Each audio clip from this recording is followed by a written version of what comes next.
जय हिंद फ्रेंड्स। मैं शिव स्वागत करता हूं आपको प्रतिभा एजुकेशन प्लेटफॉर्म से।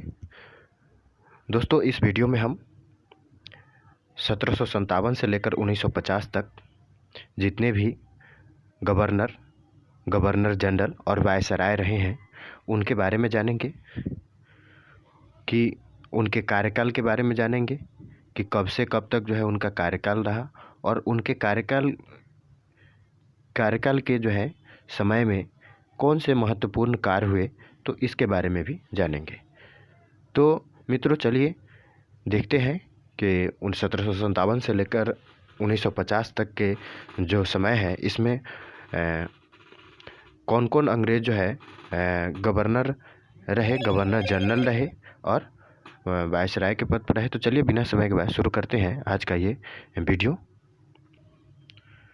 तो मित्रों, इंडियन हिस्ट्री से ये टॉपिक रहेगा और इसमें जो है हम लोग गवर्नर जनरल और वायसराय के बारे में पढ़ेंगे, जो कि 1757 से लेकर 1950 तक भारत पर इन्होंने शासन किया, और इनका कार्यकाल कब तक रहा, कौन और ये इनके महत्वपूर्ण कार्य क्या थे, इसके बारे में हम जानेंगे। तो मित्रों, सबसे पहला जो गवर्नर था, पहला गवर्नर जो था वो लॉर्ड क्लाइव था। ये लॉर्ड क्लाइव साहब की फ़ोटो है, और इनका जो कार्यकाल है, इन्होंने 2 कार्यकाल में जो है भारत पे शासन गवर्नर रहे। 2 कार्यकाल में, एक 1757 से 1760 तक और दूसरा जो है 1765 से लेकर 1767 तक। और इनके कार्यकाल में जो महत्वपूर्ण कार्य हुए, तो प्लासी का युद्ध हुआ 23 जून 1757 को। श्वेत विद्रोह, ये सैनिकों को जो है उपहार, दोहरा भत्ता, बंद वाला विद्रोह था, श्वेत विद्रोह। तो ये जो है लॉर्ड क्लाइव के काल में हुआ। और 1765 में जो है द्वैध शासन की नीति जो है इन्होंने चलाई, ये भी जो है लॉर्ड क्लाइव के शासन में हुआ। तो ये लॉर्ड क्लाइव जो गवर्नर थे, ये पहले भारत के पहले गवर्नर थे, बंगाल के पहले गवर्नर थे। ठीक है मित्रों। अगला है हॉलवेल। तो ये जो हॉलवेल साहब की फ़ोटो है और ये हॉलवेल साहब है। तो हॉलवेल साहब का जो कार्यकाल है, इनका 1760 में रहा, और थोड़े ही अल्पकाल के लिए ही कि इनका शासन रहा, गवर्नर रहे ये। और इन्हीं के कार्यकाल में जो है ब्लैक हॉल की घटना हुई, एक ऐसी घटना जिसमें जो है एक छोटी सी रूम में बहुत सारे अंग्रेज़ों को उसमें कोच दिया जाता है, जिसमें से हॉलवेल ही सिर्फ जिंदा बच के आ पाते हैं। तो 1760 के समय जो है हॉलवेल गवर्नर था। आगे बात करते हैं। तो अगला जो गवर्नर है नंबर 3 में, ये तीसरे नंबर गवर्नर का नाम है बेंसी टार्ट। बेंसी टार्ट जो है ये तीसरे नंबर के गवर्नर है, और इनका कार्यकाल जो है 1760 से लेकर 1765 तक, यानी कि वो कार्यकाल जो लॉर्ड क्लाइव के दूसरे कार्यकाल से जो पिछला वाला जो समय बचा हुआ है, उस समय में जो है बेंसी टार्ट गवर्नर थे। और इन्हीं के समय में जो है बक्सर का युद्ध हुआ था 22 अक्टूबर 1764 को। तो साथ में ये डेट भी ध्यान रखना है। अगले गवर्नर जनरल का नाम है मित्रों, ये इनका नाम है वेरेलस्ट। अगले गवर्नर जनरल का नाम है वेरेलस्ट, और इनका जो कार्यकाल है ये वेरेलस्ट साहब है, और इनका जो कार्यकाल है ये 1767 से 69 तक है। और ये द्वैध शासन के समय जो है ये बंगाल के गवर्नर जनरल रहे हैं। अगले गवर्नर का नाम है मित्रों कर्टियर, और ये कर्टियर साहब है, और इनका कार्यकाल जो है 1769 से लेकर 1772 तक था। और ये 1770 में जो है बंगाल में जो है भारत का जो है आधुनिक भारत का प्रथम अकाल पड़ा। तो ये लॉर्ड कर्टियर के समय में ही पड़ा, जिनका कार्यकाल जो है 1769 से 72 तक था। तो ये ध्यान रखना है। अब दोस्तों, छठा गवर्नर है, और ये जो है बंगाल का अंतिम गवर्नर है, और इसका नाम है वारेन हेस्टिंग्स। ये वारेन हेस्टिंग्स साहब है, और ये इनका जो कार्यकाल है ये 1772 से 73 तक गवर्नर के रूप में कार्यकाल है, और फिर 1773 से लेकर 85 तक जो है ये गवर्नर जनरल के रूप में इन्होंने कार्य किया है। तो पहले गवर्नर के बारे में जान लेते हैं कि गवर्नर के रूप में इन्होंने 1772 से लेकर 73 तक कार्यकाल था इनका, 1772 से 73 में। और 73 में जो है बंगाल का ये अंतिम गवर्नर बना, और 1773 में ये बंगाल का प्रथम गवर्नर भी बन जाता है, और 1773 से लेकर 85 तक फिर इनका कार्यकाल होता है। तो अब हम जानेंगे, अब यहाँ से जो भी बनेंगे ये बंगाल के गवर्नर जनरल बनेंगे। तो गवर्नर जनरल के बारे में अब जानते हैं। तो पहला जो गवर्नर जनरल है मित्रों, ये है वारेन हेस्टिंग्स, और ये जो है वारेन हेस्टिंग्स साहब है, और ये फिर 1773 से 85 में अब गवर्नर जनरल बन जाते हैं, और प्रथम गवर्नर जनरल है। और इनके समय में जो महत्वपूर्ण कार्य होती है उसमें रेगुलेटिंग एक्ट 1773 में बंगाल का प्रथम गवर्नर जनरल बनता है ये। 1774 में जो है कोलकाता में उच्च न्यायालय की स्थापना होती है। फिर 1774 में जनरल पोस्ट ऑफिस की स्थापना होती है। 1775 में बनारस की संधि होती है। फिर 1775 में फैजाबाद की संधि होती है। फिर 1784 में पिट्स इंडिया एक्ट होता है वारेन हेस्टिंग्स के ही समय। और फिर उसके बाद 1784 में Asiatic Society of Bengal Calcutta की स्थापना होती है। फिर सुरक्षा प्रकोष्ठ यानी कि रिंग ऑफ फेंस की नीति वारेन हेस्टिंग्स ने ही चलाई। और भारत का एकमात्र गवर्नर जनरल है जिस पर जो है बर्क महोदय ने जो है महाभियोग का मुकदमा दायर किया था। तो ये जो है ये सारी बातें जो थी ये वारेन हेस्टिंग्स के बारे में थी, जो बंगाल के जो है प्रथम गवर्नर जनरल बने। दूसरे गवर्नर जनरल की बात करें तो मित्रों, दूसरा जो गवर्नर जनरल था, दूसरा गवर्नर जनरल का नाम था लॉर्ड कॉर्नवालिस। और ये लॉर्ड कॉर्नवालिस साहब है और इनका जो कार्यकाल रहा ये 1785 से लेकर 1793 तक जो है इनका कार्यकाल रहा। और इनके कार्यकाल के समय में जो है महत्वपूर्ण कार्य हुए जिसमें 4 प्रांतीय न्यायालय की स्थापना हुई। भ्रमणशील न्यायालय जो कलकत्ता, ढाका, पटना और मुर्शिदाबाद में थी। उसके बाद कॉर्नवालिस को जो है भारतीय सिविल सेवक का जनक कहा जाता है। उसके बाद पुलिस सेवा का भी जनक कहा जाता है लॉर्ड कॉर्नवालिस को। और 1793 में इन्होंने अस्थाई बंदोबस्त यानी कि परमानेंट सेटलमेंट व्यवस्था भी शुरू की थी। और 1793 में ही कॉर्नवालिस संहिता आया कानून व्यवस्था के लिए। और इनकी मृत्यु जो है 5 अक्टूबर 1805 को हुई। और ये एकमात्र जो है गवर्नर जनरल है जिनकी समाधि जो है भारत में है। इनकी समाधि जो है गाजीपुर उत्तर प्रदेश में है। तो ये अलग से जो है ये फैक्ट ध्यान रखना है। अगले गवर्नर जनरल जो है मित्रों, इनका नाम है सर जॉन शोर। अगले गवर्नर जनरल का नाम है सर जॉन शोर और इनका जो कार्यकाल है ये 1793 से 98 तक है। और इनके समय में जो है अहस्तक्षेप की नीति मैसूर के प्रति जो है अपनाई गई थी सर जॉन शोर के समय में, जो कि 1793 से लेकर 98 तक का ये कार्यकाल है। ठीक है मित्रों। गवर्नर जनरल का नाम है लॉर्ड वेलेस्ली। ये चौथे नंबर के गवर्नर जनरल है और ये जो है लॉर्ड वेलेस्ली साहब है चौथे नंबर के गवर्नर जनरल। और इनका जो कार्यकाल है ये 1798 से 1805 है। 1798 से 1805 तक जो है लॉर्ड वेलेस्ली का कार्यकाल है। और इन्हीं के समय जो है सहायक संधि होती है 1798 में। तो सहायक संधि के जनक जो है लॉर्ड वेलेस्ली को कहेंगे। और प्रेस पर प्रतिबंध भी लगता है 1798 में। और 1805 में जो है फोर्ट विलियम कॉलेज की स्थापना भी जो है लॉर्ड वेलेस्ली के द्वारा ही 1805 में कराई जाती है। तो ये जो है लॉर्ड वेलेस्ली साहब से संबंधित महत्वपूर्ण कार्य है जो जिनका कार्यकाल जो है 1798 से 1805 तक रहा।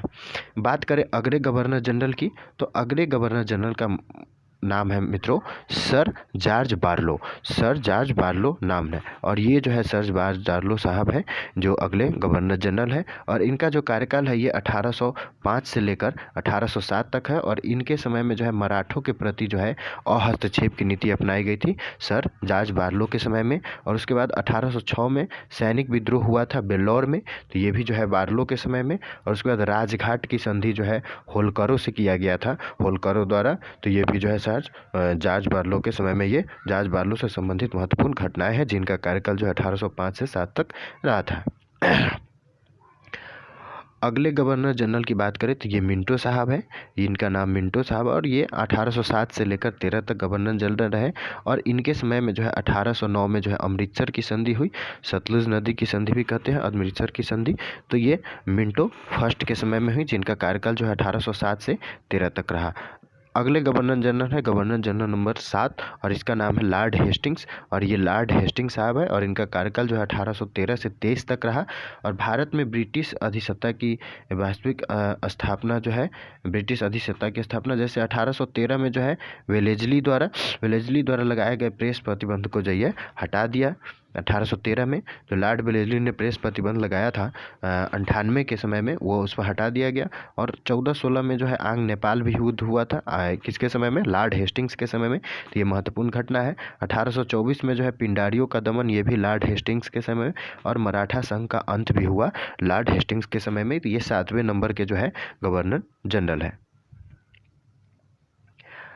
आगे बात करते हैं 8वें नंबर के गवर्नर जनरल की, तो इनका नाम है लॉर्ड एडम्स और ये जो है 1723 में जो है कुछ समय के लिए क्या कहते हैं गवर्नर जनरल के पद पर आए और इनके समय पर जो है पुनः प्रेस पर जो है प्रतिबंध लगा दिया गया, यानी कि पिछले द्वारा हटा दिया गया और इनके द्वारा जो है फिर से लगा दिया गया। अगले गवर्नर जनरल जो है वो 9वें नंबर के गवर्नर जनरल है और इनका नाम है लॉर्ड एमहर्स्ट और ये लॉर्ड एमहर्स्ट साहब है और इनका जो कार्यकाल है ये 1823 से 28 तक रहा और इनके कार्यकाल में जो महत्वपूर्ण बातें हैं कार्यकाल से संबंधित, ये 1824 में जो है 1824 में बैरकपुर छावनी में सैनिक विद्रोह हुआ और 1827 में जो है भारत का प्रथम गवर्नर जनरल जो कि मुगल सम्राट अकबर द्वितीय से बराबरी के स्तर पर इससे मिला।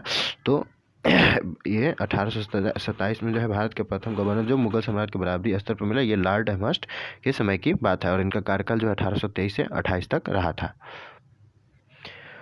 तो इस प्रकार मित्रों जो है टोटल 9 गवर्नर जनरल थे।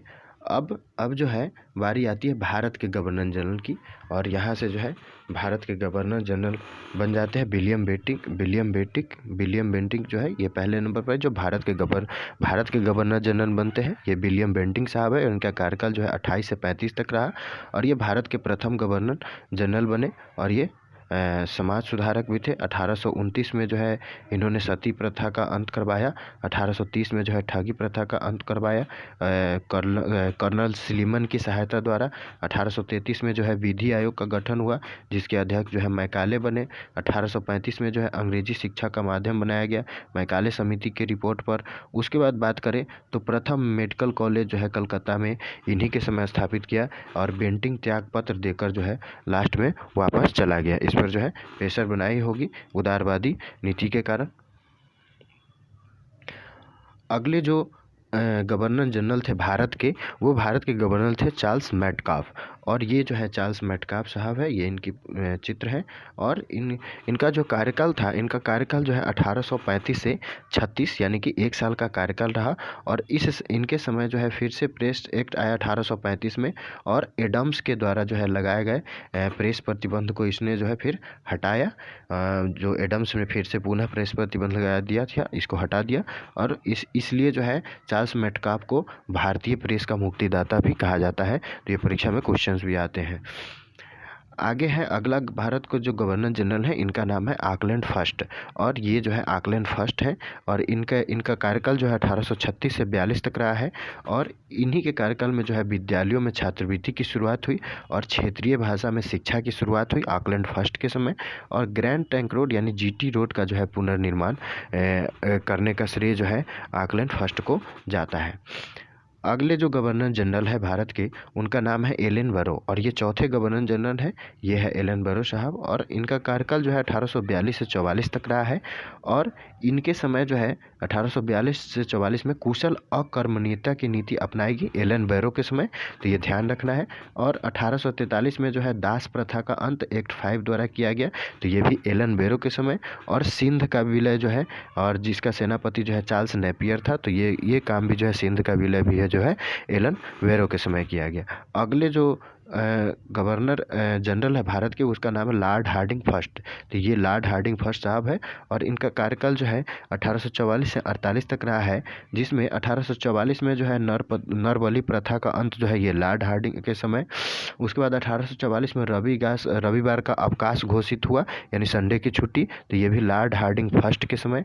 उसके बाद 45-46 में जो है प्रथम आंग्ल सिख हुआ, ये भी लॉर्ड हार्डिंग के समय। उसके बाद लाहौर की संधि हुई 1848 में, ये भी लॉर्ड हार्डिंग के समय। तो ये जो है लॉर्ड हार्डिंग से संबंधित कुछ महत्वपूर्ण तथ्य है। तो गवर्नर जनरल है, इनका नाम है लॉर्ड डलहौजी। अगले गवर्नर जनरल का नाम है मित्रों लॉर्ड डलहौजी और ये लॉर्ड डलहौजी साहब है और इनका कार्यकाल जो है 1848 से 56 रहा है और इनके समय जो है महत्वपूर्ण जो इनसे संबंधित तथ्य हैं, तोपखाना का मुख्यालय जो है कलकत्ता से स्थानांतरित कर दिया गया और मेरठ ले गया गया। सेना का मुख्यालय जो है शिमला ले गया गया डलहौजी के समय और तोपखाना का मुख्यालय मेरठ ले गया गया। उसके बाद भारत की ग्रीष्मकालीन राजधानी शिमला को बना दी गई।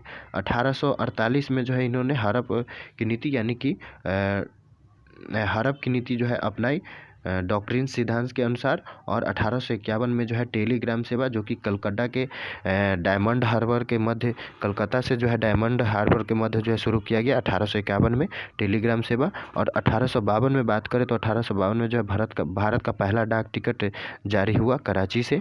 ठीक है मित्रों, 1852 में। फिर 16 अप्रैल 1853 को भारत का पहला ट्रेन मुंबई से थाने जो चला, जो जिसका दूरी जो है 32 किलोमीटर था। फिर 1854 में जो है पोस्ट ऑफिस एक्ट आया, जिसके द्वारा जो है डाक विभाग में सुधार हेतु जो है पोस्ट ऑफिस आया और पोस्ट ऑफिस में सुधार की गई। फिर 1854 में बात करें तो weaving and spinning mill Mumbai में लगाया गया कावाजी डाबर के द्वारा। फिर 1854 में बात करें तो वुड एस्पैच जो है ये शिक्षा सुधार हेतु आया 1854 में। तो ये सब जो है लॉर्ड डलहौजी के समय ही ये सारे कार्य हुए। उसके बाद बात करें तो प्राथमिक शिक्षा से लेकर विश्वविद्यालय शिक्षा तक की शिक्षा के लिए व्यापक योजना था इसमें वुड डिस्पैच में, तो ये भी ध्यान रखा है। 1855 में जो है विधवा पुनर्विवाह एक्ट भी पारित हुआ लॉर्ड डलहौजी के समय में। रुड़की इंजीनियरिंग कॉलेज भी अस्तित्व में आई लॉर्ड डलहौजी के समय में। और सार्वजनिक निर्माण विभाग यानी कि PW का भी गठन किया गया लॉर्ड डलहौजी के समय में, जिनका कार्यकाल जो है 1848 से 56 तक रहा। अब जो है आती है भारत के वायसराय की बारी। अब आती है भारत के वायसराय की बारी। अभी तक जो थे ये भारत के गवर्नर जनरल थे, अब भारत के वायसराय की बारी आती है। तो पहले वायसराय जो है लॉर्ड कैनिंग थे, ये लॉर्ड कैनिंग साहब है, और इनका कार्यकाल जो है 1856 से 62 तक रहा है। 1857 का विद्रोह इन्हीं के समय में हुआ, ईस्ट इंडिया कंपनी समाप्त इन्हीं के समय में हुई, इलाहाबादी घोषणा जो है इन्हीं के समय में हुआ, इलाहाबाद में घोषणा कैनिंग ने ही घोषणा पढ़ा था। भारत में ईस्ट इंडिया कंपनी द्वारा नियुक्त अंतिम गवर्नर जनरल ब्रिटिश सम्राट द्वारा नियुक्त प्रथम वायसराय भी जो है कैनिंग ही था, ये अंतिम भारत का अंतिम गवर्नर जनरल था। और उसके बाद बात करें तो ब्रिटिश सम्राट द्वारा नियुक्त ये प्रथम वायसराय था। 1856 में विधवा पुनर्विवाह एक्ट इनके समय में लागू हुआ। 1857 में बम्बई, कलकत्ता, मद्रास में विश्वविद्यालय की स्थापना हुई। जो 1856 में विधवा पुनर्विवाह एक्ट पारित हुआ था, इनके समय लागू हुआ, कहने का मतलब ये है, यहाँ इन कन्फ्यूजन दूर करके रखना है। 1861 में जो है इंडियन हाई कोर्ट एक्ट आया। उसके बाद बम्बई, कलकत्ता, मद्रास में हाई कोर्ट की स्थापना हुई। 1861 में भारतीय दंड संहिता यानी कि IPC इंडियन पेनल कोड की भी स्थापना लॉर्ड कैनिंग के समय हुई। तो ये सब जो है लॉर्ड कैनिंग से संबंधित महत्वपूर्ण तथ्य है, इसे ध्यान रखना है। अगले जो वायसराय हैं इनका नाम है एल्गिन फर्स्ट। अगले वायसराय का नाम है एल्गिन फर्स्ट, और ये एल्गिन फर्स्ट साहब है, और इनका कार्यकाल जो है 1862 से 63 रहा है, 1 साल का कार्यकाल रहा है। और 1862 में जो है बहावी आंदोलन के दमन का श्रेय जो है एल्गिन के को ही जाता है, उनके उस समय जो है यही वायसराय थे। और 1863 में जो है पंजाब में इनकी मृत्यु हो जाती है एल्गिन फर्स्ट की। ठीक है मित्रों, हैं अगले वायसराय की। तो अगले वायसराय है सर जॉन लॉरेंस, और ये जॉन लॉरेंस साहब है, और इनका कार्यकाल जो है 1863 से 69 तक रहा है। और इनके समय जो है कुशल अकर्मण्यता की नीति जो है अफगान के संदर्भ में अपनाई गई थी। समुद्री टेलीग्राफ सेवा जो है भारत और लंदन के बीच ये सर जॉन लॉरेंस के समय जो ही शुरू हुआ था। तो इनका कार्यकाल जो है 1863 से 69 था।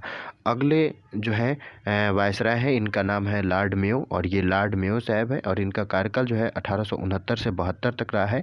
और वित्तीय विकेंद्रीकरण की नीति जो है इन्हीं के समय अपनाई गई लॉर्ड मेयो के काल में। और मेयो कॉलेज जो कि अजमेर में है, इन्हीं के काल में इसका स्थापना करवाया गया।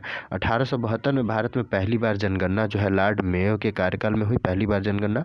1872 में जो है अंडमान में एक अफगानी द्वारा चाकू मारने से जो है इनकी मृत्यु हो गई। तो ये भी ध्यान रखना है, लॉर्ड मेयो की जो है एक अंडमानी द्वारा चाकू मारने से इनकी जो है मृत्यु हो गई। तो एक अफगानी जो है इनको चाकू मार दिया था। अगले जो वायसराय हैं इनका नाम है लॉर्ड नॉर्थब्रुक, और ये लॉर्ड नॉर्थब्रुक है, इनका कार्यकाल जो है 1872 से 76 रहा है। और इनके समय जो है प्रसिद्ध कूका आंदोलन हुआ था, तो ये ध्यान रखना है। और अगले वायसराय हैं, इनका नाम जो है लॉर्ड लिट्टन है, और ये जो है लॉर्ड लिट्टन साहब है, और इनका कार्यकाल जो है 1876 से 80 तक रहा है। और इन्होंने इनके कार्यकाल में जो है साम्राज्यवादी एवं प्रतिक्रियावादी वायसराय थे ये लॉर्ड लिट्टन साहब, और अपनी गलत नीतियों के कारण जो है द्वितीय अफगान युद्ध में इनकी पराजय हुई थी। भारतीयों का ये विरोधी थे। उसके बाद इंडियन सिविल सर्विस में आयु सीमा जो है 19 वर्ष यानी कि 21 वर्ष से घटाकर 19 वर्ष कर दिया था। परीक्षा केंद्र लंदन कर दिया था, ये लॉर्ड लिट्टन के समय में ही। भारत में में जो है भयानक अकाल पड़ा ये लॉर्ड लिटन के ही समय में। और उस समय जो है 1877 में दिल्ली में प्रथम दिल्ली दरबार भी लगा था। ब्रिटेन की महारानी विक्टोरिया के 25 वर्ष पूरे होने पर जो है दिल्ली में दरबार लगा था। उपाधि जो है इसमें दिल्ली दरबार में उनको केसर हिंद की दी गई, केसर हिंद की। और 1878 में जो है वर्नाकुलर प्रेस एक्ट भी इन्हीं के समय में आया था, लॉर्ड लिटन के समय में। और ये वर्नाकुलर जो प्रेस एक्ट आया था ये ईश्वर चंद के जो है ईश्वर चंद विद्यासागर के सोम प्रकाश के लिए आया था। उसके बाद आर्म्स एक्ट की बात करें तो हथियार रखने पर प्रतिबंध, ये भी लॉर्ड लिटन के समय में ही आया। उसके बाद आर्म्स एक्ट, ये हथियार रखने पर प्रतिबंध, ये उन्हीं के समय में आया था, लॉर्ड लिटन के समय में। और अगले जो वायसराय हैं इनका नाम है लॉर्ड रिपन। और इनका जो ये लॉर्ड रिपन साहब है और इनका कार्यकाल जो है 1880 से लेकर 1884 तक है। और ये उदारवादी एवं लोकतांत्रिक वायसराय है। और 1881 में जो है नियमित जनगणना इन्हीं के समय में शुरू हुई। स्थानीय सुशासन के जनक के रूप में इन्हें जाना जाता है। बाल श्रम प्रतिबंधित सबसे पहले इन्हीं ने ही किया, लॉर्ड रिपन ने। और वर्नाकुलर प्रेस पर से प्रतिबंध हटाया। उसके बाद द्वितीय श्वेत विद्रोह इन्हीं के कार्यकाल में हुई। और इल्बर्ट बिल विवाद जो है ये भी लॉर्ड रिपन के ही कार्यकाल में हुआ, तो ये ध्यान रखना है। मित्रों, अगले जो वायसराय हैं इनका नाम है लॉर्ड डफरिन। और ये डफरिन साहब है, इनका कार्यकाल जो है 1884 से 88 तक रहा है। और इनके कार्यकाल में जो है 1885 में जो है भारतीय राष्ट्रीय कांग्रेस की स्थापना होती है ए.यू. हुम द्वारा। अगले जो वायसराय हैं इनका नाम है लॉर्ड लैंसडाउन। और इनका जो कार्यकाल रहा है लॉर्ड लैंसडाउन का, ये 1888 से 94 रहा है। और 1888 से 94 यानी कि 1891 में जो है दूसरा कारखाना अधिनियम इनके समय में पारित हुआ, लॉर्ड लैंसडाउन के समय में। और डुरंट रेखा, जिसकी नेतृत्व जो है हेनरी डुरंट। उसके बाद भारत और अफगानिस्तान के बीच सीमा रेखा का जो विभाजन हुआ ये लॉर्ड लैंसडाउन के समय में हुआ। और वर्तमान में पाकिस्तान अफगानिस्तान के बीच ये सीमा रेखा है जो डुरंट रेखा है। उस समय जो है भारत और अफगानिस्तान के बीच सीमा रेखा ये लैंसडाउन के समय में जो है ये डुरंट रेखा खींचा गया था। अगले वायसराय की बात करें तो अगला वायसराय का नाम है एल्गिन। और ये एल्गिन सेकेंड, एल्गिन फर्स्ट के बारे में हम पढ़ चुके हैं। और ये एल्गिन सेकेंड है, ये इनका फ़ोटो है। और ये जो है एल्गिन महोदय का फ़ोटो है एल्गिन सेकेंड का। और इनका कार्यकाल जो है 1894 से 99 तक रहा है। और इनके कार्यकाल में जो है 1895 में अकाल आयोग, जो कि लायल आयोग के नाम से जाना जाता है, 1895 में ही शिवा उत्सव जो कि तिलक द्वारा मनाया गया, ये एल्गिन सेकेंड के कार्यकाल में। 1897 में जो है चापेकर बंधु और बाल कृष्ण चापेकर द्वारा जो है प्लेग कमिश्नर जो है रैंड एमहर्स्ट की गोली मारकर हत्या कर दी जाती है, तो ये भी एल्गिन सेकेंड के समय में। और 1899 में जो है मुंडा विद्रोह होता है, तो ये भी लॉर्ड एल्गिन सेकेंड के समय में, तो ये ध्यान रखना है। अगले वायसराय है लॉर्ड कर्जन। और ये जो है लॉर्ड कर्जन साहब हैं। और इनका कार्यकाल जो है 1899 से 1905 तक है। लॉर्ड कर्जन साहब का कार्यकाल जो है 1899 से 1905 है। और इनके समय में जो है 1901 में भारतीय पुरातत्व सर्वेक्षण, जिसकी जो दिल्ली पहले कलकत्ता में थी अब दिल्ली में है, तो इसकी स्थापना की गई। सिंचाई आयोग का स्थापना किया गया, पुलिस आयोग, शिक्षा आयोग, अकाल आयोग तो और विश्वविद्यालय आयोग, ये सब जो है ये लॉर्ड कर्जन के ही काल में हुआ। तो पुलिस आयोग जिसके 1902 में स्थापना किया गया, जो एंड्रयू फ्रेजर के नेतृत्व में। शिक्षा आयोग रैले आयोग, उसके बाद अकाल आयोग मैकडोनाल्ड, और विश्वविद्यालय आयोग टॉमस रो के नेतृत्व में। तो ये सब जो है ये लॉर्ड कर्जन के समय में। और 1903 में जो है अपराध अन्वेषण विभाग का भी स्थापना जो है लॉर्ड कर्जन के नेतृत्व में वायसराय काल में किया गया। और 1904 में जो है प्राचीन स्मारक एक्ट भी जो है वायसराय काल में लॉर्ड कर्जन के वायसराय काल में है। और बंगाल विभाजन रेलवे बोर्ड, ये ई रॉबर्टसन जिनके अध्यक्ष थे, तो ये भी जो है लॉर्ड कर्जन के वायसराय काल में। और सर्वाधिक रेलवे लाइन का निर्माण भी जो है ये लॉर्ड कर्जन के वायसराय काल में हुआ। अगले जो वायसराय हैं इनका नाम है लॉर्ड मिंटो सेकेंड। पहले मिंटो को हम देख चुके हैं, ये लॉर्ड मिंटो सेकेंड है। और इनका कार्यकाल 1905 से 10 तक रहा है। और इनके कार्यकाल में जो है स्वदेशी आंदोलन हुआ लॉर्ड मिंटो के कार्यकाल में। और 1906 में मुस्लिम लीग का गठन हुआ। 1907 में कांग्रेस का सूरत अधिवेशन हुआ। कर्नाल अलकाट के स्थान पर एनी बेसेंट थियोसॉफिकल सोसाइटी की अध्यक्ष नियुक्त हुई। उसके बाद 1909 में मार्लो मिंटो सुधार आया। मदन लाल ढींगरा द्वारा जो है कर्नल वायली की गोली मारकर हत्या की गई 1 जुलाई 1909 को, तो ये भी ध्यान रखना है।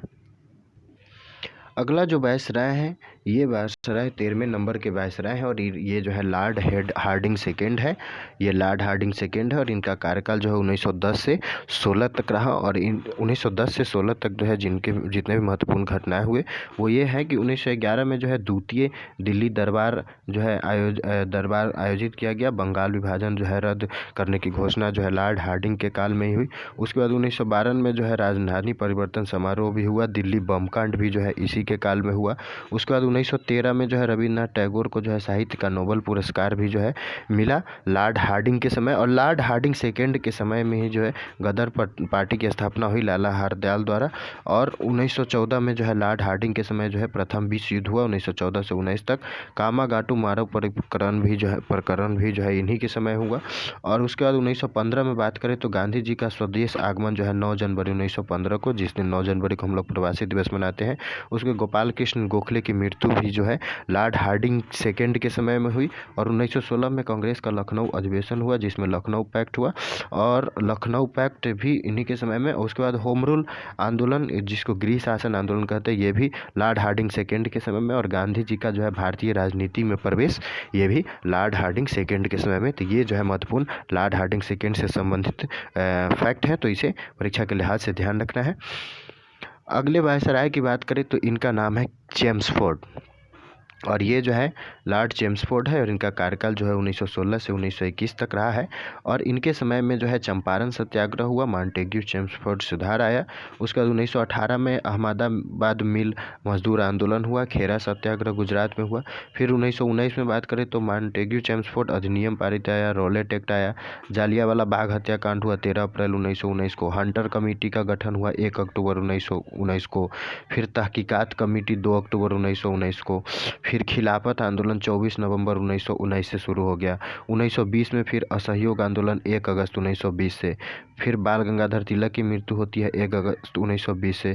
फिर 1921 का जो है कांग्रेस का अहमदाबाद अधिवेशन होता है। तो ये सारी जो है घटनाएं और ये कार्य जो है ये लॉर्ड चेम्सफोर्ड के समय में जो है 1916 से 21 के शासनकाल में, उनके कार्यकाल में घटित होती हैं। अगले 15वें नंबर के वायसराय हैं और इनका नाम है लॉर्ड रीडिंग। ये लॉर्ड रीडिंग साहब आई और ये 1921 से 26 तक जो है इनका कार्यकाल रहा है। और इनके समय में 1922 में जो है चौरी चौरा कांड होता है गोरखपुर के चौरी चौरा में, और जिसके कारण जो है गांधी जी असहयोग आंदोलन को वापस ले लेते हैं। बारदौली प्रस्ताव भी इन्हीं के समय में आता है, असहयोग समाप्त भी होता है। निंदा प्रस्ताव गांधी जी के विरुद्ध इन्हीं के समय में आता है। गांधी जी की गिरफ्तारी होती है, 6 वर्ष की सज़ा होती है। फिर गांधी जी रिहा होते हैं 2 वर्ष की सज़ा के बाद। तबीयत उनकी खराब रहती है, इसलिए 1923 में जो है स्वराज पार्टी 1 जनवरी 1923 को और जो गठन होता है वो लॉर्ड रीडिंग के समय में ही होता है। और वारसाड आंदोलन जो कि 1923-24 में होता है वो भी लॉर्ड रीडिंग के ही समय में होता है। उसके बाद 1924 में गांधी दास एक्ट होता है, ये नवंबर 1924 में, ये भी लॉर्ड रीडिंग के ही समय में होता है। कांग्रेस का बेलगांव अधिवेशन, जिसमें एकमात्र अधिवेशन जिसमें महात्मा गांधी जो है कांग्रेस की अध्यक्षता करते हैं, तो ये कांग्रेस का बेलगांव अधिवेशन जो कि फिलहाल कर्नाटक में पड़ता है। तो यहाँ 1924 की बात हो रही है, ये लॉर्ड रीडिंग के समय में ही था। और 1925 में जो काकोरी कांड हुआ और कांग्रेस का बेलगांव अधिवेशन, उसके बाद विट्ठल भाई पटेल सेंट्रल लेजिस्लेटिव सभा के प्रथम भारतीय अध्यक्ष चुने गए, यानी कि स्पीकर चुने गए, तो ये भी जो है लॉर्ड रीडिंग के समय में, तो ये ध्यान रखने हैं। 16वें नंबर के वायसराय हैं और ये 16वें नंबर के वायसराय हैं और इनका नाम है लॉर्ड इनबिट और 1926 से 31 तक इनका कार्यकाल रहा है। 1927 में इनके समय जो है साइमन कमीशन की घोषणा होती है। 1928 में जो है साइमन कमीशन का मुंबई में आगमन होता है और उस साइमन कमीशन के आगमन के विद्रोह के समय लाला लाजपत राय की जो है अंग्रेज़ों के लाठी डंडों से जो है उनकी मृत्यु हो जाती है। लाहौर खडियन के सैंडर्स हत्याकांड जो है ये लॉर्ड इरविन के समय में ही होता है। नेहरू रिपोर्ट जो कि 28 अगस्त 1928 को पेश किया, ये भी लॉर्ड इरविन के ही समय में। और इंडिपेंडेंस फॉर इंडियन लीग, ये भी लॉर्ड इरविन के ही समय में। बारदौली सत्याग्रह, ये भी लॉर्ड इरविन के ही समय में। तो ये सारे कार्य जो है 1926 से 31 के बीच घटित हुए हैं। उसके बाद 1929 की बात करें तो 1929 में जीना फार्मूला जो कि 28 मार्च 1929 को पेश की जाती है, यह भी लॉर्ड इरविन के समय में। उसके बाद कांग्रेस का लाहौर अधिवेशन होता है 31 दिसंबर 1929 को, यह भी लॉर्ड इरविन के समय में। 1930 में बात करें तो साइमन कमीशन रिपोर्ट आती है, महात्मा गांधी द्वारा 11 सूत्रीय मांग की जाती है 31 जनवरी 1930 को। उसके बाद नमक सत्याग्रह की बात करें तो 12 मार्च 1930 को, लॉर्ड इरविन के समय में। फिर उसके बाद बात करें सविनय अवज्ञा आंदोलन की, जो कि 6 अप्रैल 1930 को होती है। यह भी लॉर्ड इरविन के समय में। प्रथम गोलमेज सम्मेलन जो कि 12 नवंबर 1930 को हुआ था, यह भी लॉर्ड इरविन के समय में। उसके बाद 1931 में जो है गांधी इरविन समझौता होता है 5 मार्च 1931 को, और द्वितीय गोलमेज सम्मेलन में गांधी जी भाग लेने जाते हैं 7 सितंबर 1931 को लंदन में। ठीक है मित्रों, तो ये सारी बातें जो है ये महत्वपूर्ण तथ्य लॉर्ड इरविन से संबंधित थी। अब आते हैं 17वें नंबर के वायसराय के बारे में जानते हैं, और इनका नाम है लॉर्ड विलिंगटन, और ये लॉर्ड विलिंगटन साहब है। इनका टेन्योर जो है 1931 से 36 तक रहा है, और इनके कार्यकाल में जो है 1932 में द्वितीय सविनय अवज्ञा आंदोलन शुरू हुआ 1 जनवरी 1932 थे। उसके बाद मैकडोनाल्ड अवार्ड जो कि 16 अगस्त 1932 का, ये भी लॉर्ड विलिंगटन के समय में। उसके बाद गांधी जी का जो है आमरण अनशन जो कि 20 सितंबर 1932 से शुरू होता है, ये भी लॉर्ड विलिंगटन के समय में। उसके बाद पूना पैक्ट जो कि 24 सितंबर 1932 को होती है, लॉर्ड विलिंगटन के समय में। तृतीय गोलमेज सम्मेलन होता है 17 नवंबर 1932 को, लॉर्ड विलिंगटन के समय में। उसके बाद श्वेत पत्र यानी कि मार्च 1932 में आती, ये भी लॉर्ड विलिंगटन के समय में। उसके बाद गांधी जी का हरिजन उत्थान, ये भी 1932 में लॉर्ड विलिंगटन के समय में। उसके बाद 1934 में बात करें तो कांग्रेस समाजवादी पार्टी, जिसकी स्थापना 17 मई 1934 को होती है, ये भी लॉर्ड विलिंगटन के समय में। उसके बाद 1935 में भारत शासन अधिनियम आता है 1935 में। मैकडोनाल्ड अवार्ड 16 अगस्त 1932। गांधी जी का आमरण अनशन जो है ये 20 सितंबर 1932। तो ये सब जो है लॉर्ड विलिंगटन के समय में जो है हुए कुछ महत्वपूर्ण जो है घटनाएं और कार्य हैं। अगले वायसराय हैं, और ये वायसराय हैं 18वें नंबर के, और इनका नाम है लॉर्ड लिनलिथगो, और ये लॉर्ड लिनलिथगो साहब है। और इनका कार्यकाल जो है 1936 से 1944 तक रहा है, और इनके कार्यकाल में 1937 में भारत का पहला आम चुनाव होता है फरवरी 1937 में, और जिन्ना पैक्ट होता है अक्टूबर 1937 में। उसके बाद 1938 में बात करें तो 1938 में जो है कांग्रेस का हरिपुरा अधिवेशन जो है फरवरी 1938 में होता है। 1939 में जो है कांग्रेस का त्रिपुरी अधिवेशन होता है 29 जनवरी 1939 को। फॉरवर्ड ब्लॉक का गठन होता है 3 मई 1939 को। द्वितीय विश्व युद्ध प्रारंभ होता है 1 सितंबर 1939 को। ये सभी घटनाएं जो है लॉर्ड लिनलिथगो के समय में हो रही थी 1936 से 44 के समय कार्यकाल में।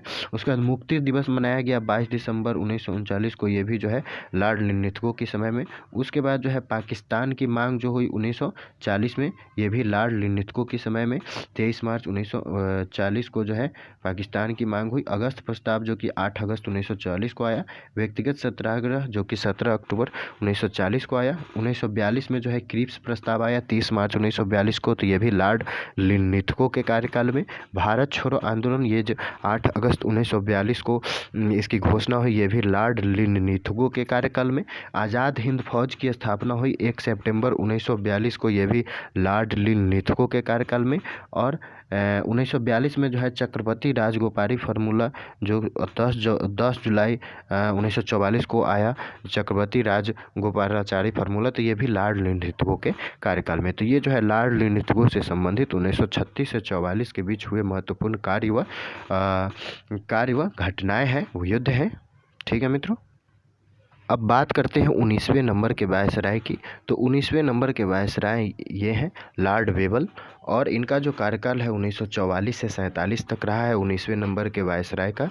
और इनके कार्यकाल में जो है 1945 में लॉर्ड वेबल योजना आया 4 जून 1945 को। कांग्रेस का शिमला सम्मेलन हुआ 25 जून 1945 को। ब्रिटेन में आम चुनाव हुआ 5 जुलाई 1945 को। और 1946 में बात करें तो 1946 में लॉर्ड वेबल के कार्यकाल में जो घटना हुई, नौसेना विद्रोह 18 फरवरी 1946 को। कैबिनेट मिशन 16 मई 1946 को। संविधान सभा का चुनाव जुलाई 1946 में। सीधी कार्यवाही दिवस 16 अगस्त 1946 को। इंतरिम सरकार का गठन जो है 2 सितंबर 1946 को। ये सारी घटनाएं जो है लॉर्ड वेबल के कार्यकाल में हो रही थी। संविधान का निर्माण जो है 9 दिसंबर 1946 को। और क्लेमेंट एटनी की घोषणा जो है 20 फरवरी 1947 को। ये सभी घटनाएं जो है 1944 से 47 के समय में अवधि में जो है लॉर्ड वेबल के समय में ये सभी घटनाएं घटित हुई थी। बात करें अगले वायसराय की, तो इनका नाम है, और ये 20वें वायसराय है, इनका नाम है लॉर्ड माउंटबेटन, और ये लॉर्ड माउंटबेटन साहब है। और इनका कार्यकाल जो है 47 से 48 तक रहा। और 47 में जो है लॉर्ड माउंटबेटन योजना आया 3 जून 1947 को। भारत स्वतंत्रता अधिनियम 4 जुलाई 1947 को आया लॉर्ड माउंटबेटन के समय। और ब्रिटिश भारत के जो है ये अंतिम वायसराय थे लॉर्ड माउंटबेटन। और अगर अगले वायसराय की बात करते हैं तो इनका नाम है चक्रवर्ती राजगोपालाचारी। ये सी राजगोपालाचारी हैं और ये 1948 से 50 तक जो है भारत के वायसराय के पद पर है, अंतिम वायसराय के पद पर। और स्वतंत्र भारत के ये प्रथम वायसराय थे, स्वतंत्र भारत के ये प्रथम और अंतिम वायसराय थे। ठीक है मित्रों, अब चलते हैं कुछ महत्वपूर्ण तथ्य के समझ लेते हैं। तो कुछ इम्पोर्टेंट तथ्य हैं, इसको समझ लेते हैं। बंगाल का पहला गवर्नर जनरल तो ये लॉर्ड क्लाइव था। बंगाल का अंतिम गवर्नर जनरल तो वारन हेस्टिंग्स था। बंगाल का पहला गवर्नर जनरल तो ये वारन हेस्टिंग्स था। तो ये दोनों जो है गवर्नर थे। बंगाल का पहला गवर्नर ये क्लाइव था, अंतिम गवर्नर वारन हेस्टिंग्स था। पहला गवर्नर जनरल वारन हेस्टिंग्स। और भारत का पहला गवर्नर जनरल तो ये विलियम बेंटिंक था। और 1857 के पहले गवर्नर जनरल जो है ये लॉर्ड डलहौजी थे। 1857 के बाद वायसराय में पहला केनिंग, और 1857 के साथ गवर्नर जनरल ये भी केनिंग था। भारत का अंतिम गवर्नर जनरल ये भी केनिंग था। भारत का पहला वायसराय भी केनिंग था। भारत का अंतिम वायसराय लॉर्ड माउंटबेटन था। और स्वतंत्र भारत के प्रथम भारतीय वायसराय ये चक्रवर्ती राज गोपाला जी थे। ठीक है मित्रों, गोपालाचारी जी थे। मित्रों, प्रशासनिक व्यवस्था के बारे में समझ लेते हैं, यानी कि एडमिनिस्ट्रेटिव सिस्टम के बारे में। तो द्वैध शासन जो कि 1765 में आया, इसके जनक है, द्वैध शासन के जनक जो है लियोनिस कार्टिस हैं। द्वैध शासन का प्रारंभ जो है लॉर्ड क्लाइव द्वारा होता है 1765 से 67 के टेन्योर में। इसकी समाप्ति जो है वारेन हेस्टिंग्स द्वारा होती है 1773 से 85 के कार्यकाल में। द्वैध शासन की बात करें तो प्रशासनिक दायित्व तो बंगाल के नवाब पर था, किंतु जो है कर वसूली का दायित्व तो कंपनी पर था। तो यही द्वैध शासन है। और इस प्रकार जो है वास्तविक शक्ति जो है कंपनी के पास रहा, किंतु उत्तरदायित्व तो उसका नवाब के पास रहा। तो इसी को जो है द्वैध शासन कहा जाता है। ठीक है मित्रों, तो इसमें जो है शक्ति जो है बंगाल के नवाब और कंपनी, दो आदमी थे इसमें, एक बंगाल का नवाब और दूसरा कंपनी। तो बंगाल के नवाब के पास जो है प्रशासनिक दायित्व थी, जबकि कंपनी पर जो है टैक्स वसूली को कंपनी को अधिकार था। तो इस प्रकार जो है यह द्वैध शासन कहलाया। अब है सुरक्षा प्रकोष्ठ की नीति, यानी कि घेरे की नीति, रिंग ऑफ फेंस की नीति। तो रिंग ऑफ फेंस की नीति शुरू करने वाले जो वायसराय हैं ये वारेन हेस्टिंग्स है, और इसका जो है नामकरण ली वार्नर ने किया। सुरक्षा प्रकोष्ठ की नीति में होता क्या है कि अपने पड़ोसी राज्यों को जो है बफर स्टेट के रूप में प्रयुक्त कर अपने मुख्य शत्रुओं से जो है खुद की सुरक्षा प्राप्त करना है। तो इसके जो है जनक कौन है? वारेन हेस्टिंग्स है। ठीक है मित्रों, अब बात कर लेते हैं भारतीय सिविल सेवा की, यानी कि इंडियन सिविल सर्विस की, जो कि 1793 में आया, जिनके जनक जो है कॉर्नवालिस है। तो प्रारंभ जो है 1793 हुआ। जनक वायसराय जो है ये कॉर्नवालिस है। और 1863 में जो है सत्येंद्रनाथ टैगोर ये प्रथम भारतीय थे जो ICS पास किए। 1874 में जो है सुरेंद्रनाथ बनर्जी को असम में ICS पद से बर्खास्त किया गया 1874 में। 1920 में जो है सुभाष चंद्र बोस ने ICS में चौथा स्थान प्राप्त किया, लेकिन उन्होंने रिजाइन दे दिया। 1823 में बात करें तो सिविल सेवा परीक्षा इंग्लैंड तथा भारत में एक साथ संपन्न होने लगी। तो ये 1823 करें 1923 में, ये इंग्लैंड तथा भारत में एक साथ संपन्न होने लगी 1923 में। तो ये ध्यान रखना है। इंडियन सिविल सर्विस में परिवर्तन की बात करें तो लॉर्ड लीटन के समय जो परिवर्तन हुआ, तो लॉर्ड लीटन के समय जो है 21 वर्ष की उम्र सीमा को घटाकर 19 वर्ष कर दिया गया, और परीक्षा केंद्र को है लंदन किया गया। और लॉर्ड रिपन के समय बात करें तो 21 वर्ष से घटाकर 19 वर्ष से बढ़ाकर 21 वर्ष किया गया, और इसका जो है परीक्षा केंद्र भारत किया गया। अब बात करते हैं सहायक संधि की। तो ये सहायक संधि जो है ये 1798 में आती है, और इसके वायसराय जो है लॉर्ड वेलेस्ली हैं। और इसका उद्देश्य यह था कि अपनी प्रभुसत्ता स्थापित करना तथा फ्रांसीसियों के भय को समाप्त करना। सहायक संधि के प्रावधान ये थे कि संबंधित रियासत जो है एक अंग्रेज सैनिक दल यानी रेजिडेंट जिसका खर्च जो है रियासत वहन करती थी, उसको जो है रियासत में नियुक्त कर दिया जाता था। ठीक है मित्रों, और रियासत को जो है अपने दरबार में एक अंग्रेज प्रतिनिधि रखना पड़ता था। रियासत अन्य किसी भी विदेशी सत्ता से जो है संबंध नहीं रख सकती थी बिना अंग्रेज के सहमति के। ठीक है मित्रों, और सहायक संधि के तहत जो है ब्रिटिश साम्राज्य में विलय करने वाले जो राज्य है, तो 1798 में ये हैदराबाद और जयपुर, 1799 में मैसूर और तंजौर, 1801 में अवध, 1802 में पेशवा, 1803 में भोसले और 1804 में सिंधिया। अब बात करते हैं अमृतसर की संधि की। तो अमृतसर की संधि ये सतलज नदी की संधि भी कहलाती है और ये हुआ था 1809 में। और ये जो हुआ था ये रंजीत सिंह और चार्ल्स के बीच हुआ था और ब्रिटिश सरकार की ओर से इसमें जो है चार्ल्स मेटकाफ ने हस्ताक्षर किया था। इस समय जो वायसराय थे ये लॉर्ड मिंटो फर्स्ट थे। लॉर्ड मिंटो फर्स्ट जो है इस समय वायसराय थे। और इस संधि के तहत हुआ क्या कि सतलुज नदी के जो है उत्तर की ओर रंजीत सिंह का तथा दक्षिण की ओर जो है ब्रिटिश सरकार का अधिकार क्षेत्र होगा। तो ये बातें जो है अमृतसर की संधि में थी। अगला है प्रेस एक्ट 1835। तो इस समय जो वायसराय थे ये चार्ल्स मेटकाफ थे और इनको जो है भारतीय प्रेस का मुक्तिदाता भी कहा जाता है। और इसमें प्रावधान ये था कि भारतीय समाचार पत्रों पर आरोपित नियंत्रण को समाप्त कर दिया गया। और प्रेस संबंधित इतिहास के बारे में बात करें तो 1798 में लॉर्ड बिलेजली और ये प्रेस पर प्रतिबंध लगाया इन्होंने। 1813 में लॉर्ड हेस्टिंग्स इन्होंने प्रेस से प्रतिबंध हटाया।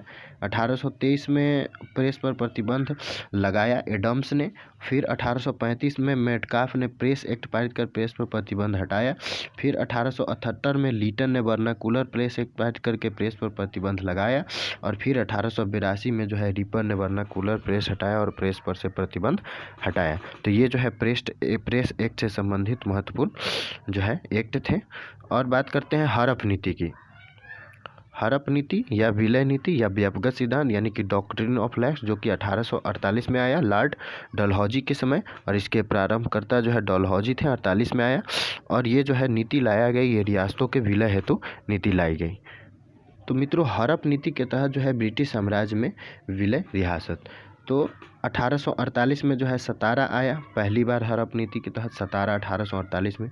49 में पंजाब आया सैनिक हमला द्वारा द्वितीय आंग्ल सिख युद्ध में। 1849 में ही संबलपुर और जैतपुर। 1852 में उदयपुर। 1853 में बरार और झांसी। 1854 में जो है नागपुर। उसके बाद बात करें तो 1855 में जो है बरौली और 1856 में जो है अवध, इसको कुशासन का आरोप लगाकर इसको जो है हड़प लिया गया। अब बात करते हैं दिल्ली दरबार की। तो 2 दिल्ली दरबार हुए। प्रथम दिल्ली दरबार 1877 में हुआ और ये जिस समय हुआ उस समय जो है वायसराय लीटन थे। और इसमें जो है आगमन ब्रिटेन की महारानी विक्टोरिया के 25वें वर्ष पूरे होने की खुशी में इसमें ब्रिटेन की महारानी का आगमन था। और इसमें जो है महारानी ने केसर हिंद की उपाधि धारण की। द्वितीय दिल्ली दरबार की बात करें तो ये 1911 में लगा और इस समय जो है ये लॉर्ड हार्डिंग सेकेंड जो है वायसराय थे। और ये इसमें ब्रिटेन के राजकुमार जॉर्ज पंचम तथा राजकुमारी मैरिंग का जो है इसमें स्वागत किया गया था। और इसमें लॉर्ड हेडिंग 2 को जो है उपाधि केसर हिंद की दी गई। ठीक है मित्रों, आगे बात करते हैं कारखाना अधिनियम की। तो पहला कारखाना अधिनियम 1881 में आया लॉर्ड रिपन के समय। और इस अधिनियम में जो है बच्चों को कारखाना में कार्य करना बंद कर दिया गया। उसके बाद बात करें तो दूसरा कारखाना नियम ये 1891 में आया और इस समय जो है लेंसडाउन जो है वायसराय थे। और इस अधिनियम में काम करने का समय जो है 11 घंटे तय किया गया। ठीक है मित्रों, अब बात कर लेते हैं वायसराय के समय भू राजस्व व्यवस्था की। तो भू राजस्व व्यवस्था के अस्थायी बंदोबस्त ये 1793 में आया। उस समय वायसराय जो थे ये लॉर्ड कॉर्नवालिस थे। और अस्थायी बंदोबस्त में जमींदार को जो है भू स्वामी मानकर इसमें उसके साथ बंदोबस्त यानी कि ठेकेदारी किया जाता था। भूमि टैक्स का जो है 89% सरकार तथा 11% जो है जमींदार का होता था। 89% सरकार का और 11% जो है जमींदार का होता था। इसके तहत जो बंगाल, बिहार, उड़ीसा, असम, बनारस तथा मद्रास इन क्षेत्रों में जो है अस्थायी बंदोबस्त लागू था। बात करें रैयतवारी व्यवस्था की तो इसकी जो है ये जो शुरू होता है ये 1818 में शुरू होता है। और इसमें वायसराय जो है लॉर्ड हेस्टिंग्स है। और इसके लागू करने वाले में टॉमस मुनरो जो है ये मद्रास के गवर्नर थे उस समय। इन्होंने जो है इसको लागू करने में महत्वपूर्ण भूमिका निभाई। और इसमें इस रैयतवारी व्यवस्था में जो है किसानों को भूस्वामी नाम मानकर उसके साथ बंदोबस्त किया जाता है। और ये जो है बम्बई और मद्रास प्रेसिडेंसी में लागू हुआ। अगला जो व्यवस्था है ये है महालवारी व्यवस्था और ये शुरू होती है 1819 में। और इस समय वायसराय जो है लॉर्ड हेस्टिंग्स ही थे और इसको लागू किया मार्टिन वर्ट ने। और ये इसमें होता क्या था कि गांव के मुखिया जिसको लम्बदार कहता था इसके द्वारा जो है लगान का निर्धारण एवं वसूली का काम। और ये जो है उत्तर प्रदेश और पंजाब में हुआ। तो इसी के साथ इतना ही। इसमें इस वीडियो में हम लोगों ने वायसराय, गवर्नर जनरल और वायसराय जो कि 1765 से लेकर 1947 तक के के समय में जो भी गवर्नर जनरल और वायसराय रहे हैं, उनके कार्यकाल और उनके समय में घटित हुई मुख्य घटनाएं, महत्वपूर्ण एक्ट, इन सब के बारे में पढ़ा। हमें उम्मीद है कि ये वीडियो जो है आपको आगामी आने वाली बीपीएससी की जो पीटी की परीक्षा है 27 दिसंबर को, उसमें महत्वपूर्ण साबित होगी। आज के लिए इतना ही। धन्यवाद।